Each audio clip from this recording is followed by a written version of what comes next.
नमस्कार बच्चों, आज हम देखने वाले हैं कक्षा 10 के हिंदी मीडियम के क्षितिज भाग 2 से हिंदी विषय का जो दूसरा काव्य है उसका दूसरा भाग हम आज देखेंगे। इससे पहले हम उसका पहला जो भाग है वो देख चुके हैं। तो इसमें हमने देखा था कि यहाँ पर जो सीता का स्वयंवर रचाया गया है, वहाँ पर जो सब राजा आए हुए हैं तो वो जो शिव धनुष है वो टूट गया है। तो उसके बारे में परशुराम को पता चलता है, तो वो वहाँ पर सभा में आते हैं और जिसने भी धनुष तोड़ा है उसके ऊपर गुस्सा होते हैं और किसने तोड़ा है ये जानने के लिए वो बहुत सारा बोलते हैं। तो उन्होंने जो बोला है उसका उत्तर लक्ष्मण जी उन्हें दे रहे हैं। तो लक्ष्मण जी जिस तरह से उत्तर देते हैं तो वह उत्तर सुन के परशुराम जी को बहुत गुस्सा आता है और वह गुस्से से बहुत सारा बोलते हैं। और उनका जो परशुराम जो बोलते हैं तो उनके उत्तर लक्ष्मण जी ऐसे देते हैं कि परशुराम जी को और भी ज़्यादा गुस्सा आ जाता है। तो इसी तरह से इन दोनों के बीच में बातें चल रही है। तो हमने यहाँ पर पहला भाग देखा था, तो उसके आगे का जो बाकी है तो आज हम यहाँ पर दूसरा भाग देखेंगे।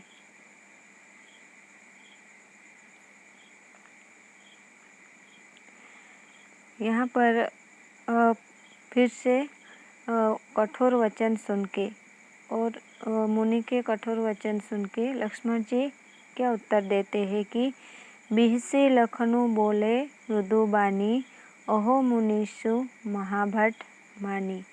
कि यहाँ पर इनके कठोर वचन सुन के यहाँ पर क्या कहते हैं कि मुनि के वचन जो है वो सुनकर लक्ष्मण क्या करते हैं, हंसते हैं और वो बोलते हैं कि वो मीठे वचनों में बोलते हैं कि मैंने तो आपको महापराक्रमी माना है, ऐसा वो कहते हैं।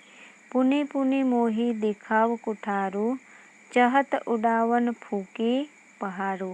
ये क्या कहते हैं कि आप तो वो उन्हें कहते हैं कि आपको तो मैंने महापराक्रमी माना है। और आगे कहते हैं, वो क्या कहते हैं कि पुनि पुनि मोही दिखाव कुठारा, कि आप तो मुझे बार बार कुठारा यानी कि फरसा, कि बार बार मुझे फरसा दिखा रहे हो।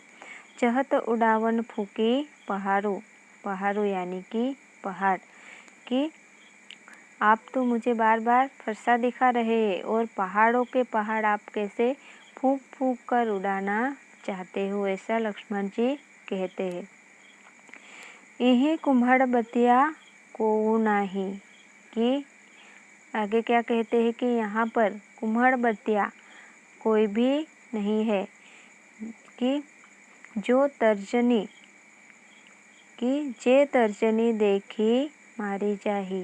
कि यहाँ पर कुम्हाड़ बतिया यानी कि क्या है कि तर्जनी कुम्हाड़ बतिया जो एक कच्चा फल होता है काशी फल का, तो उसके ऊपर एकदम जो नए फल बनते हैं, फल बनना शुरू होता है तो वो इतने कमज़ोर होते हैं कि इसको अगर आप हाथ भी लगाओ तो वो टूट जाते हैं। तो यहाँ पर ये जो है परशुराम जी उन्हें लक्ष्मण जी कहते हैं कि यहाँ पर तो कुम्हाड़ बतिया की तरह कोई भी नहीं है, कि जो वो उंगली लगाने से आपकी तर्जनी देखकर ही मर जाए, ऐसा ये कहते हैं। कि देखी कुठारू सरासन बाना, कि आपके कुठार को देखकर, कि यहाँ क्या कहते हैं कि ये जो आपका जो कुठार है, कुठार यानी कि उन्हें क्या कहते हैं कि इन्होंने जो कहा कि कुम्हाड़ बतिया जैसा जो हाथ लगाने से या उंगली लगाने से टूट जाएगा, तो आप तो फरसा दिखा कर हमें ऐसे डरा रहे हो जैसे कि फूंक से पहाड़ उड़ाना चाहते हैं। हम इतने कमज़ोर नहीं है। देखी कुठारू सरासन बाना कि मैंने तो आपके फरसा और धनुष बाण को देखा और कुछ अभिमान से कुछ कहा कि मैं कछु कहा सहित अभिमाना कि आपके हाथ में क्या देखा, ऐसा कहता है कि ये जो कुठार और धनुष बाण को देख के ही मैंने तो ये सब कहा, ऐसा लक्ष्मण कहते हैं। भृगुसुत समूझी जनेऊ बिलोकी कि मैंने आपका जनेऊ देखा, आपने जनेऊ पहना हुआ है। जो कछु कहूँ सहो रिस रोकी कि मैंने तो आपका ये जनेऊ देखा, जनेऊ पहना हुआ है और आप क्या है, आप ब्राह्मण है, भृगुवंश के है, यह समझकर देखकर ही मैंने जो कुछ कहा है अपने गुस्से को काबू में करके कहा है कि अपनी बात को संयत करते हुए कहा है। अब लक्ष्मण क्या कहते हैं कि लक्ष्मण अपना पक्ष दे रहे हैं, कह रहे हैं कि मैंने तो गुस्सा किया ही नहीं है, आप मुझ पे गुस्सा किए जा रहे हो। आप ब्राह्मण है, जनेऊ पहने हुए हैं और आगे लक्ष्मण कह रहे हैं कि सुर महिसुर हरिजन अरु गाई, हमरे कुल इन्ह पर न सुराई कि आगे लक्ष्मण क्या कहते हैं कि हमारे कुल में इन पर वीरता नहीं दिखाई जाती।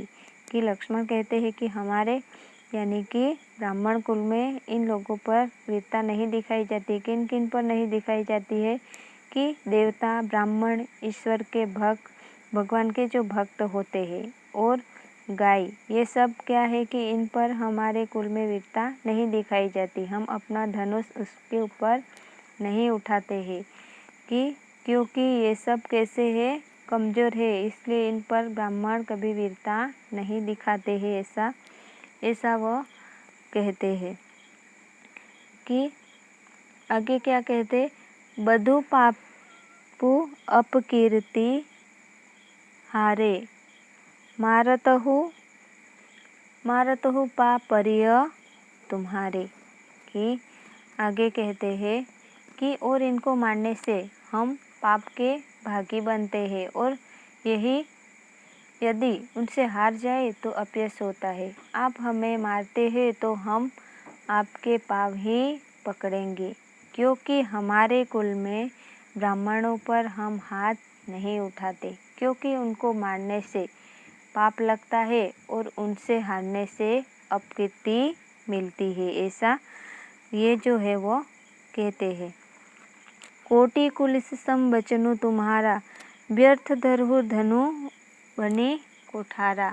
कि ये क्या कहते हैं कि कोटि कुलिस सम बचनु तुम्हारा, व्यर्थ धरहु धनु बाण कुठारा।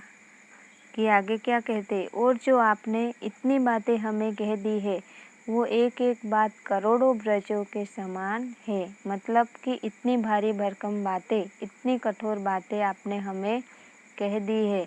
आपने तो बेकार ही धनुष और धनुष बाण और कुठार यानी कि जो फरसा धारण किया हुआ है, आपके तो वचन ही ऐसे है कि वो ही काफ़ी है। कि खाम आपने तो ये धनुष और ये कुठार उठा रखा है, क्योंकि आपके तो वचन ही इन धनुष बाणों के समान है, ऐसा ये जो लक्ष्मण जी है वो कहते हैं।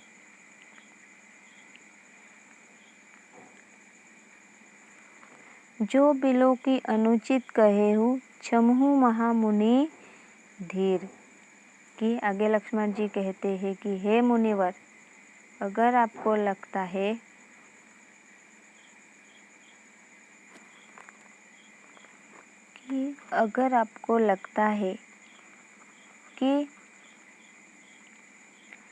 कि मैंने कोई कुछ अनुचित गलत वचन बोल दिए हैं तो आप मुझे क्षमा कर दे। सुने सरोष भृगु वंशमणि बोले गिरा गंभीर। कि लक्ष्मण जी ने इतनी बातें कह दी तो इन बातों को सुनकर भृगुवंशी परशुराम जी गुस्से के साथ गंभीर आवाज में बोलते हैं और वो क्या कहते हैं, मुनिवर को बहुत गुस्सा आ जाता है। वे विश्वामित्र से संबोधित करते हुए कहते हैं, कौशिक सुनुहु मंद येहु बालकु, कुटिलु काल बस नीच कुल घालकु। कि हे विश्वामित्र, सुनो, ये बालक तो बड़ा ही मंद बुद्धि है, कुबुद्धि है, उसे समझ नहीं है ये क्या बोल रहा है, क्या कहता जा रहा है। और यह कुटिल काल के बस में होकर अपने को कुल का नाम, कि ये क्या कहता है कि ये जो लक्ष्मण जी जो बोल रहे हैं वो काल के बस में होकर वो बोल रहा है, और क्या करेगा कि ये अपने कुल का नाम डुबोएगा, कुल का घातक है, ये कुल का नाम डुबो देगा, ऐसा वो विश्वामित्र से कहते हैं। भानुवंश राकेश कलंकु, निपट निरंकुशु अबुद्धि असंकु। कि आगे कहते हैं कि यहाँ पर राकेश किसे कहते हैं, जे चंद्रमा को राकेश कहते हैं, और भानु जो सूर्य को कहते हैं। कि क्या है कि सूर्यवंशी है पर चंद्रमा में कलंक के समान बन रहा है। यहाँ पर लक्ष्मण को कहते हैं कि ये सूर्यवंशी है पर ये तो कैसा बन रहा है कि चंद्रमा में जैसे कलंक होता है इसी के समान ये तो कुल में कलंक के समान बन रहा है, और ये अपने कुल का नाश करने वाला है, बिना किसी शंका के मैं कह रहा हूँ, ऐसा वो लक्ष्मण के बारे में कहते हैं। कालकवलु होई की क्षण माही, कहो पुकारी खोरी मोही नाही। कि इसी क्षण में इसे काल के हवाले कर दूंगा, यानी कि इसे मृत्यु के घाट उतार दूंगा। और ये बात मैं सभा में पुकार कर, सबको भरी सभा में सबको बता के कह रहा हूँ, ऐसा ये जो परशुराम है ऐसा कहते हैं। उसके बाद मुझे दोष मत देना, उसके बाद मेरा कोई दोष नहीं होगा। तुम हट कहूँ जो चहु उबारा, कही प्रतापु बलु रोषु हमारा। और मुनिवर विश्वामित्र को कह रहे हैं कि कौशिक मुनि, कि अगर तुम चाहो तो इसे मेरे गुस्से से बचा सकते हो, अगर बचाना चाहते हो तो इसे मेरे प्रताप यानी कि यश के बारे में और बल के बारे में, मेरे गुस्से के बारे में जरा इसे समझाओ, बताओ, ये मुझसे बहस कर रहा है। इतनी बातें सुन के विश्वामित्र कुछ बोले इससे पहले लक्ष्मण जो है उन्होंने अपने व्यंग्य बाण फिर से शुरू कर दिए, और वो कहने लगते हैं कि लक्ष्मण जी कहने लगते हैं कि लखन कहेऊ मुनि सूचसु तुम्हारा, तुम ही अछत को बरने पारा। कि लक्ष्मण जी कहते हैं कि हे मुनिवर, आपका सुयश, आपका प्रताप आपसे अच्छी तरह से और कौन बता सकता है। कि ये क्या कहते हैं लक्ष्मण जी की मुनिवर, कि आपके जो ये आपका जो यश है वो तो आपके अलावा और कोई अच्छी तरह से कौन बता सकता है, ऐसा वो कहते हैं। अपने मुँह तुम आपन ही करनी, बार अनेक भांति बहु बरनी। कि क्या कहता है कि अपने कार्यों का वर्णन आप खुद ही कह रहे हैं, कितनी बार कितनी तरह से आपने कितनी तरह से बता दिया है, जता दिया है कि आप क्या हो, आपका प्रताप क्या है, और आप तो खुद ही आपकी बड़ाइयाँ कर रहे हैं, ऐसा लक्ष्मण जी कहते हैं। नहीं संतोषु तो पुनि कछु कहु, जने ऋष रोकी दुस्सह दुख सहु। कि इतना आप कह चुके हैं, उसके बाद अगर आपको संतोष नहीं हुआ है तो दोबारा से कुछ कह दो, आप कह दो और मैं सुन रहा हूँ। और अपने गुस्से को रोक कर आप दुख क्यों सहन कर रहे हो, उस पे ऐसा लक्ष्मण जी जो है वो कटाक्ष कर रहे हैं। कि मुनि को क्या कहते हैं कि अपने बारे में जो भी बताना है वो कह दो, कि नहीं बताकर आप दुख सहन क्यों कर रहे हो, ऐसा कहते हैं। मुनिवर ये कितनी देर से तो वो अपनी बड़ाई कर रहे हैं, अभी शांति नहीं हुई है, तो आप खुद ही बता दो ना, ऐसा मुनि विश्वामित्र से क्यों कह रहे हो ऐसा? लक्ष्मण जी उन्हें कहते हैं, वीर व्रती तुम धीर अछोभा, गारी देत न पावहु शोभा। कि वो कह रहे हैं कि वीर और शूरवीर व्यक्ति जो है, बता रहे हैं कि वीर गति जिसने वीरता का प्रतीक धारण किया हुआ है, आप धीर, जो धैर्य, धीर यानी धैर्य होता है, जिसे क्षोभ नहीं होता है, ऐसे व्यक्ति है। आपने वीरता का व्रत धारण किया हुआ है, आप में धैर्यता और क्षोभ रहित है, आप धैर्यवान है और आप इस तरह के अपशब्द, इस तरह की बुरी बातें, गाली बोल रहे हैं, ये शब्द आपको शोभा नहीं देते हैं, ऐसा कहते हैं। सुर समर करनी करही, कही न जनावही आपू। कि वे कह रहे हैं कि शूरवीर व्यक्ति जो अपनी वीरता, अपनी जो भी करनी है वो क्या है, क्या कर सकता है, अपने काम को वह युद्ध क्षेत्र में दिखाते हैं। कि जो शूरवीर होते हैं वो क्या करते हैं कि वो अपना काम तो युद्ध क्षेत्र में दिखाते हैं, युद्ध में दिखाते हैं, ना कि अपनी बड़ाइयाँ करके कहते रहते हैं। और वो तो दिखाते हैं, करते नहीं, ऐसा वो कहते हैं।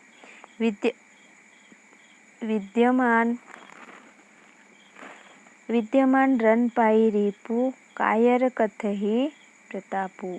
कि अपने युद्ध क्षेत्र में शत्रु को सामने पाकर जो अपनी वीरता का बखान करने लगता है, पराक्रम की डींगे हाँकता है, ऐसा तो कायर करते हैं, वीर नहीं। वीर तो युद्ध क्षेत्र में युद्ध करके दिखाते हैं, ऐसा कह के वो परशुराम को, ये जो लक्ष्मण है वो क्या करते हैं कि परशुराम को ऐसा बोल के उकसा रहे हैं।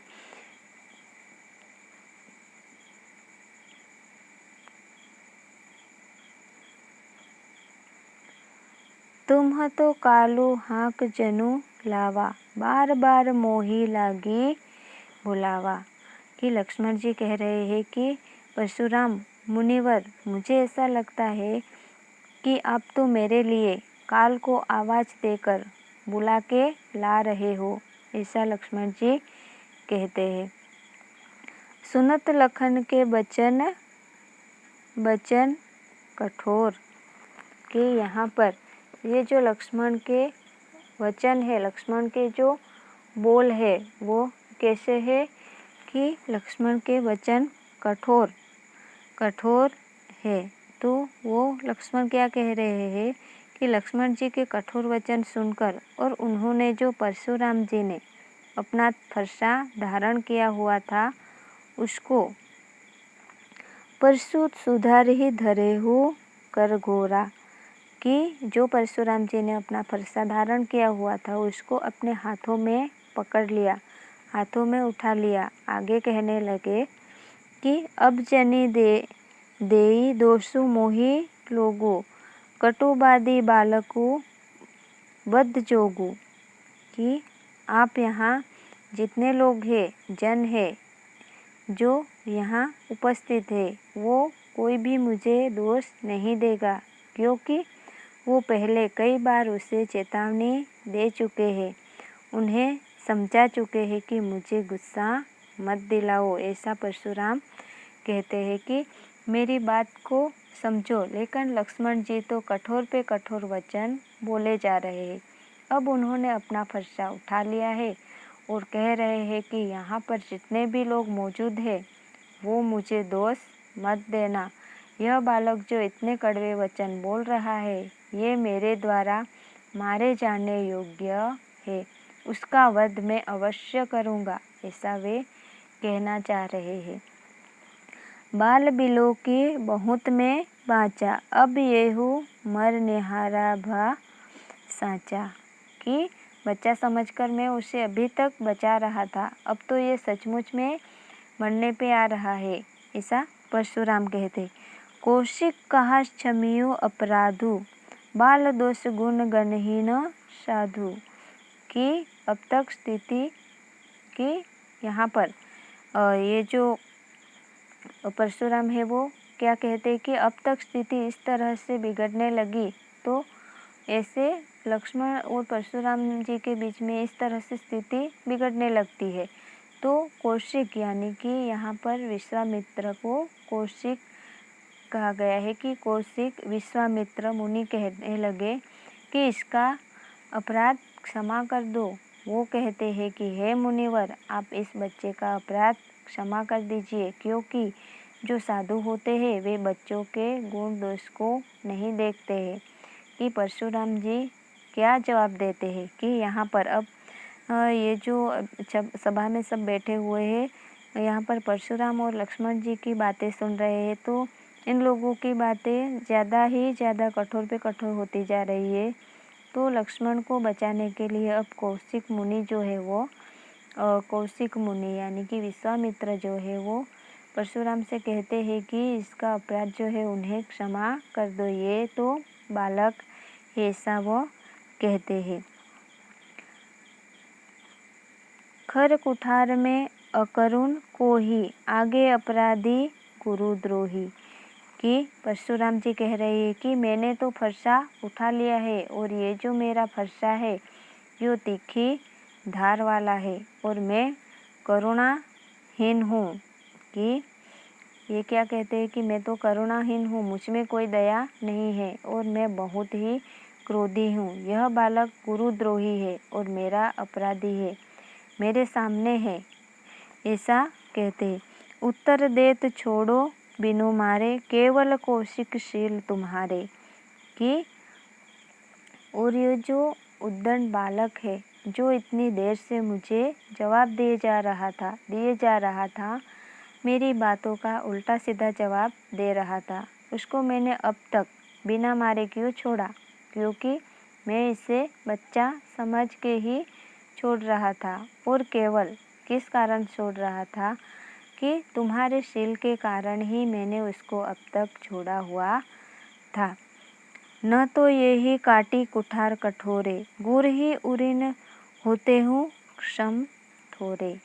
कि वे कहते हैं कि अगर ये उन्हें तो मैंने अब तक तुम्हारे शील के कारण ही छोड़ा हुआ था, नहीं तो हे विश्वामित्र, मैं इसे अब तक कठोर फरसे से मारकर उसे अब तक अपने गुरु के ऋण से ऋण हो थोड़ा ही परिश्रम करके मैं उसे मार के अपने गुरु के ऋण से अपना गुरु का जो ऋण है वो अभी चुका देता, और ये तो मैंने तुम्हारे कारण ही उसे छोड़ा हुआ है, ऐसा कहते हैं। गादी सुनु कह हृदय हसी मुनि ही, हरि अरे सूझ। कि अब विश्वामित्र भी ये बातें सुन के और परशुराम जी की जो बातें हैं वे सब कैसी है कि ये सब उनकी बातें सुनी तो विश्वामित्र की जितनी भी बातें हैं वो कैसी है कि घमंड से भरी हुई है। और परशुराम जी की बातें सुन के उनके बातों में सबसे ज़्यादा घमंड अभिमान है, और उन्होंने इतने क्षत्रियों का नाश किया है, इतनों का वध किया है। तो विश्वामित्र जी परशुराम के घमंड से भरी हुई बातें, अभिमान से भरे वचन सुनकर मन ही मन क्या करते हैं, विश्वामित्र भी जो है वो हंसने लगते हैं, और वह सोचते हैं कि मुनि को सब जगह क्या हरा ही हरा दिखाई दे रहा है। यानी कि ये जो एक मुहावरा है कि सावन के अंधे को हरा ही हरा दिखाई देता है, तो मुनि जो है वो इतने क्षत्रियों का वध कर चुके हैं। ये जो परशुराम मुनि है वो बहुत सारे शत्रुओं का वध कर चुके हैं, तो इसी के कारण राजकुमार जो है इतनी ही आसानी से उन्होंने मार दिया है, तो ये इन बालकों को भी इसी तरह मार सकता है, ऐसा उन्हें भी लगता है कि इतना आसान काम ये मुनि सोच रहे हैं। ऐसा लगता है जैसे वो अब तक करते आए हैं वैसा ही अब भी हो सकता है। मुनि को जैसे सावन के अंधे को सब जगह हरा ही हरा दिखाई देता है, उसी प्रकार मुनि को भी दिखाई रहा है, ऐसा विश्वामित्र सोच रहे हैं। जबकि ये बच्चे कैसे हैं वह कि अयमय खांड न उखमय अजहु न बूझ अबूझ कि अयमय खांड न उखमय अजहू न बूझ अबूझ कि ये कोई गुड़ की भेली, अयमय यानी कि ये जो बालक है, ये जो बच्चे हैं वो कोई गुड़ की भेली नहीं है। गुड़ कैसे बनता है कि जो ईख जो गन्ना होता है तो ये गन्ने से बने हुए गुड़ की भेली नहीं है, ये तो लोहे के बने हुए गोले हैं कि अयमय यानी कि लोहा, तो ये तो लोहे के बने हुए गोले हैं। इन बालकों पे ये समझ नहीं पा रहे हैं कि ये तो इन्होंने जितने दूसरों का वध किया है इसी तरह उन्हें भी ये इसका वध कर देगा, इतना आसान ये सोच रहे। पर ये बालक ऐसे नहीं, ऐसा विश्वामित्र सोच रहे। इनको ऐसा लग रहा है कि ये तो साधारण क्षत्रिय है, कि विश्वामित्र जो है उन्हें ये सोच रहे हैं। तो परशुराम को ऐसा लगता है कि ये जो क्षत्रिय है ये भी साधारण है, ऐसा ही वह मानते हैं। जिनका अब तक इन्होंने संहार किया है ऐसे ही है, उनके समान है, परंतु ये तो नारायण के रूप है, ये तो भगवान श्री राम विष्णु के रूप है। ये इनकी शक्ति को समझ नहीं पा रहे हैं और इनको मारना कोई आसान काम नहीं है। ये सब विश्वामित्र जो है वो अपने मन में ही सोच रहे हैं। कहे हो लखन मुनि सीलू तुम्हारा, को नहीं जान विदित संसारा। कि लक्ष्मण जी कह रहे हैं कि परशुराम जी के लिए, हे मुनिवर, आपके सील को इस संसार में कौन नहीं जानता, ये तो सारी दुनिया में प्रसिद्ध है। माता पिता ही उरिन भये नीके, गुर रेनु रहा सोचू बड़ जी के। कि आप तो पहले ही अपने माता पिता के ऋण से अऋण हो चुके हो और गुरु के ऋण के बारे में आपके मन में बहुत सोच विचार चल रहे हैं, क्योंकि उन्होंने अभी अभी ये बात कही कि तुम्हें मार के मैं गुरु के ऋण से अऋण हो जाऊंगा। तो इसी बात को कह रहे हैं कि आपने इतने क्षत्रियों को मारा है, आपने माता पिता के ऋण से तो अऋण हो चुके हैं, तो अब गुरु का जो ऋण आपको चिंता दे रहा है, आपको गुरु का ऋण चुकाने की जो चिंता हो रही है वह उसके बारे में कहते हैं कि सो जनु हमरे ही माथे काढ़ा, दिन चली गए ब्याज बहु बड़ बाढ़ा। कि तो वो भी हमारे ही मत्थे मर दिया है, कि आपको ये जो ऋण चुकाने की चिंता दे रही है वो तो हमारे ही मत्थे आपने मर दिया, हमारे माथे निकाल रहे हो, हमारे कारण आप गुरु के ऋण से मुक्त नहीं हो पाए, तो आप मुझे मार के आप ऋण से अऋण होने की सोच रहे हो। तो ठीक है, तो इस हिसाब से तो बहुत दिन हो गए कि आप गुरु के ऋण से तो बहुत ब्याज भी चढ़ गया होगा कि आपके गुरु के ऋण पर, क्योंकि इतने दिन से हो गए हैं आपने मुझे मारा नहीं है, अभी तक मेरे मारने से आपको गुरु के ऋण से अऋण होने वाले थे। तो ऐसा करो कि वो क्या करना के लिए कहते हैं कि अब आनीय व्यव अरिया बोली, तुरंत देव में थैली खोली। कि क्या कहते हैं कि अब आनीय व्यव अरिया बोली, कि तुम्हें देव में थैली खोली। कि यहाँ पर लक्ष्मण जी क्या कहते कि आप अपने जो व्यवहार करने वाले होते हैं, जो लेखा जोखा करने वाले जो होते हैं, तो आप अपने ऐसे व्यवहार करने वाले, लेखा जोखे करने वाले यानी कि जो हिसाब करते हैं उनको बुलाकर लाओ, मैं अपनी थैली खोल के उसे तुरंत दे दूंगा, ऐसा लक्ष्मण जी कहते हैं। कि जो भी हिसाब किताब में जो भी आएगा मैं तुरंत तुम्हें वहाँ से थैली से निकाल कर दे दूंगा, ऐसा लक्ष्मण जी कहते हैं। सुनी कटु बचन कुठार सुधारा, हाय हाय सब सभा पुकारा। कि अब इतनी कड़वी बात और इतनी लकड़ी हुई बात जो चुभती है ऐसी बात लक्ष्मण ने कह दी है। तो उनकी ऐसी बातें सुन के मुनि ने अपना फरसा उठा लिया और सभा में सभी जो लोग बैठे हुए थे वो हाय हाय पुकारने लगे और पूरी सभा में हाहाकार मच गया कि कोई अनिष्ट न हो जाए। भृगुबर परशु दिखा बहु मोही, विप्र बिचारी बचो नूप दोही। कि वे कह रहे हैं कि हे भृगु श्रेष्ठ, आप मुझे फरसा दिखा रहे हो, परंतु हे ब्राह्मण, मैं तो आपको ब्राह्मण हो, आप इसीलिए आपके बारे में सोचकर चुप था। यही विचार करके मैं आपको कुछ ज़्यादा कह ही नहीं रहा था।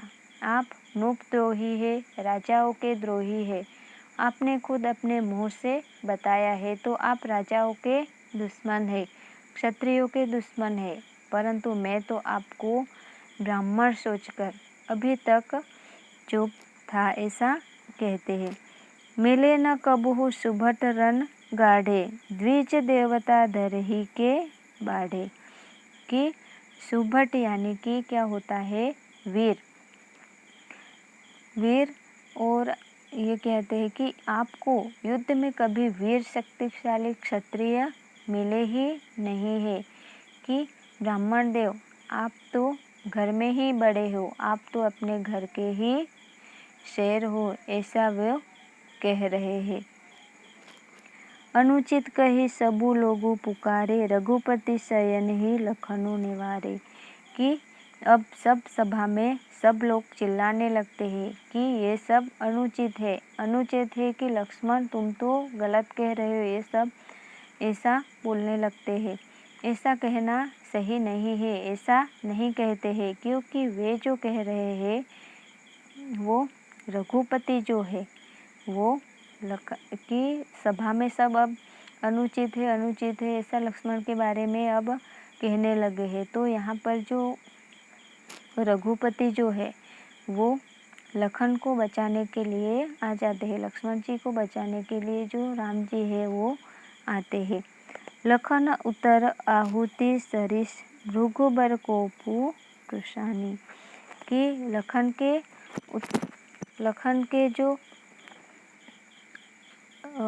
के जो उत्तर है, तो वो सब उन्होंने जो उत्तर दिए हैं वे भृगुकुल के श्रेष्ठ परशुराम जी को गुस्सा दिला रहे हैं।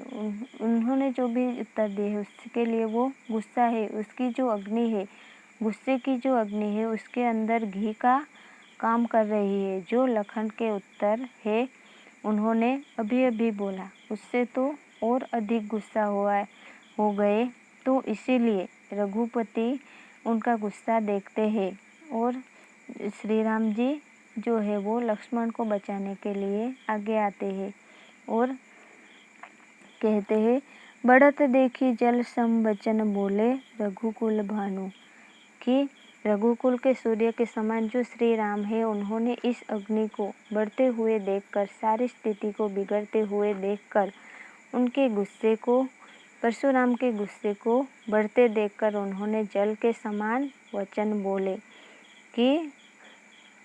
कि जल सम वचन बोले, जल यानी कि पानी, कि जल के समान उनके जो वचन है वो बोले, ऐसी बातें बोली जो उस अग्नि को ठंडा कर सके। जैसे जल अग्नि को ठंडा करता है, इसी तरह के मधुर वचन उन्होंने बोले। किसने बोले? यहाँ पर श्री राम जी ने, रघुपति श्री राम जी ने ऐसे वचन बोले। और इन दोनों के बीच ही परशुराम और लक्ष्मण के बीच में जो ऐसी बातें थी उनके बीच में सुलह करवाई और परशुराम जी का जो गुस्सा है वो शांत हो जाता है। तो यहाँ पर परशुराम और लक्ष्मण के बीच में जो सब बातें हुई सभा में उसके बारे में हमने देखा। अब यहाँ पर ये हमारा जो काव्य है वो पूरा होता है। आप लोगों को इसका जो अभ्यास है उसके जो प्रश्न के उत्तर है वो भी लिखने हैं इस काव्य का अभ्यास करके।